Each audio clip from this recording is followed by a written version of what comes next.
Olá, seja muito bem-vinda, seja muito bem-vindo, você que vai ler e meditar na palavra comigo hoje. Hoje nós vamos meditar no capítulo 2 de 2 Samuel, amém? Vamos orar. Pai querido e Pai amado, graças te damos, Senhor, porque Tu és digno de toda honra, toda glória, todo louvor, toda adoração. Obrigada, Senhor, por suas misericórdias que se renovam a cada manhã em nossas vidas. Obrigada, Senhor, pelo privilégio de acordar, de abrir os olhos e poder contemplar a tua criação, poder meditar na tua santa palavra a qualquer hora do dia e da noite. Que privilégio nosso, Pai. Obrigada por suas bênçãos, que às vezes nem a vemos, mas sabemos que vem do Senhor. Obrigada, Senhor, pelo teu imenso amor, por nos amar primeiro, por ter nos alcançado, Pai, com esse amor maravilhoso que é indescritível e incomparável a qualquer outra coisa, Pai. Oh, Pai, obrigado, obrigada pelo teu imenso amor. Obrigada, Deus. Abra os nossos olhos, os nossos ouvidos e prepara o nosso coração para receber a tua santa palavra que é viva e eficaz. Fala conosco, querido Deus. Essa é a oração que eu faço. Em nome de Jesus, eu oro. Amém. Irmãos, logo após a morte de Saul, Davi tem todas as condições políticas de se tornar rei de Israel. Mas em vez de agir por impulso, ele consulta ao Senhor. E Deus o orienta a subir para Hebrom. Lá, ele é ungido rei, mas apenas sobre Judá. A promessa de reinar sobre todo Israel ainda não se cumpriu totalmente, e Davi sabe esperar o tempo de Deus.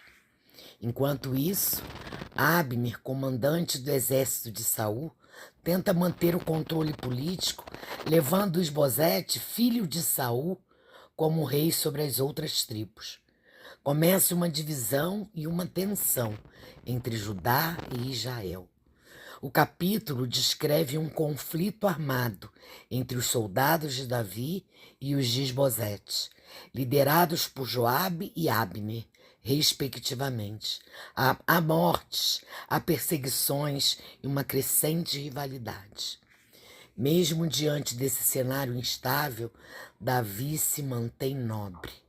Ele reconhece e abençoa os homens de Jabes de Gileade que honraram Saul, mostrando respeito e um coração que não é dominado pela ambição, mas pela integridade e reverência. Davi é exemplo, irmãos, de alguém que anda no ritmo de Deus. Ele tem a promessa, mas não tenta apressar os planos. Ele prefere obedecer e esperar com sabedoria, em vez de agir por orgulho ou precipitação. Em contraste, vemos uma liderança baseada em manipulação e estratégia humana. Mas o que permanece é aquilo que nasce do temor ao Senhor. O caminho da fé é muitas vezes o caminho da paciência, da dependência e da humildade. Que a gente aprenda, irmãos, com Davi, a ouvir a voz de Deus antes de qualquer passo, a honrar mesmo em tempos de conflito e a confiar, irmãos, que a vontade do Senhor sempre se cumpre no tempo certo e do jeito certo. Aprendendo com Davi, aprendendo a esperar, a confiar e a agir no tempo de Deus, agir no tempo certo. Esse capítulo nos ensina que nem sempre as promessas de Deus se cumprem de forma imediata. Davi já havia sido ungido por Samuel, mas precisou esperar anos até se tornar rei de Judá. E mesmo depois disso, ainda enfrentou resistência antes de governar todo Israel. Isso nos mostra, irmãos, que muitas vezes Deus nos dá uma promessa, mas há um processo até chegarmos ao destino que Ele preparou. Davi poderia ter tentado acelerar as coisas, mas preferiu confiar no Senhor. Em vez de forçar seu reinado, ele consultou ao Deus antes de agir. Esse é um privilégio poderoso para as nossas vidas, é um princípio. Esse é um princípio, desculpa, é um princípio poderoso para as nossas vidas. Quando tomamos decisões sem buscar a direção do Senhor, podemos acabar em batalhas desnecessárias.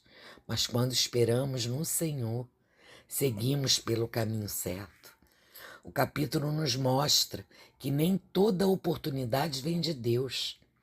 Abner colocou Esbozete no trono, mas esse reinado não durou. Da mesma forma, nem todo caminho que se abre diante de nós é a vontade do Senhor. Precisamos saber discernir se estamos nos movendo na direção correta ou apenas tentando forçar algo que não é para nós. Além disso, vemos o perigo dos conflitos entre irmãos. A guerra entre os seguidores de Davi e os Esbozetes poderia ter sido evitada. Muitas vezes permitimos que brigas e disputas dentro da própria igreja nos afastem do propósito maior.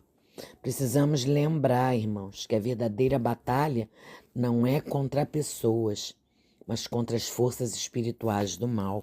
Isso está lá em Efésios, capítulo 6, verso 12. No final, Davi demonstra que um líder segundo o coração de Deus não se alegra com a queda dos inimigos, mas busca a reconciliação. E isso nos desafia a agir com misericórdia, promovendo a paz e confiando que Deus tem o controle de todas as coisas. Se esperamos nele, o tempo certo sempre chega. Amém, né? Que maravilha de capítulo. Vamos orar agradecendo por esses ensinamentos, agradecendo por essa meditação. Querido Deus, eu oro por paciência, para que o Senhor me dê paciência para esperar o tempo certo do Senhor, sem tentar forçar portas que ainda não foram abertas.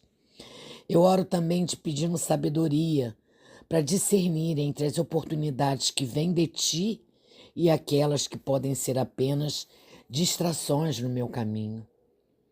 Eu intercedo pela minha igreja, pela unidade da minha igreja, para que o povo de Deus não se divida em disputas desnecessárias, mas permaneça focado no avanço do reino. Ah, Senhor, nos ensina a caminhar no teu tempo.